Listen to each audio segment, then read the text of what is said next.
Hüseyin Bey günaydın. Günaydın. Şimdi siz benim bayağı eski bir horlama protezi kullanıcı hastamsınız. Belki 5-6 yıllık bir hastamsınız. Evet, evet. Şu an protezi yeniletmeye geldiniz. Şimdi izninizle size bazı sorular soracağım. Hı-hı. Bunu yapmamdaki amaç şu, gerçekten insanlar bu tedaviyi merak ediyorlar. Bunu en iyi aslında bu tedaviyi gören, yani evet. sizlerin anlatması daha iyi olacaktır hastalar açısından. Şimdi buraya gelmeden önce, bize başvurmadan önce ne gibi sıkıntılarınız vardı? Önce oradan bir başlayalım. Tamam. Ben ilk önce bir ameliyat olmuştum, yani göğüs şeyinden dolayı. Orada hastanede doktor dedi ki sizde uyku apnesi olabilir dedi. O zaman bir test yapalım dediler. Sonra beyinle ilgili bir şey yapıldı. Uyku apnesi testi yapıldı. %94 uyku apnesi çıktı bende. Hı-hı. Ondan sonra cihaz verdiler. CPAP maskesi verdiler. CPAP maskesi verdiler. 2 yıl.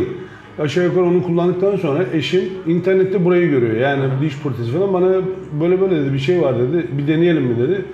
5 yıl önce işte buraya geldiğimde, randevu aldığımızda, 5 yıl önce size yaptırdığımda ben CPAP uyku maskesinden kurtuldum. Peki o CPAP maskesi aslında doğru bir yöntem ama sıkıntılar mı yaşadınız? Ne oluyordu? Yani sıkıntılar şöyle Tuğrul Bey, gece elektrik kesildiğinde sıkıntı yaşıyorsunuz ve bir yakınım Kıbrıs'ta bu elektrik kesilmesinden dolayı boğularak vefat etti. Hı hı. Gece uyuyamıyorsunuz. CPAP maskesi takarken kenarlardaki o kayışlar, kordonlar yüzünüze bayağı bir deforme yaratıyor. Sabahleyin kalkıyorsunuz, ağrılarla uyanıyorsunuz. Sonra hortum rahatsız ediyor. Yani rahat bir uyku. Evet. Uyumak için maskeyi kullanıyorsunuz ama sonuçta rahat bir uyku. Hep tedirgin, gergin uyuyorsunuz. Sabah kalktığınızda yorgun kalkıyorsunuz. Evet. Ama biz 5 yıl önce sizi görünce, burayı tespit edince geldik ve ben maskeden kurtuldum. CPAP maskesinden kurtuldum. 5 yıldır da bu cihazı kullanıyorum.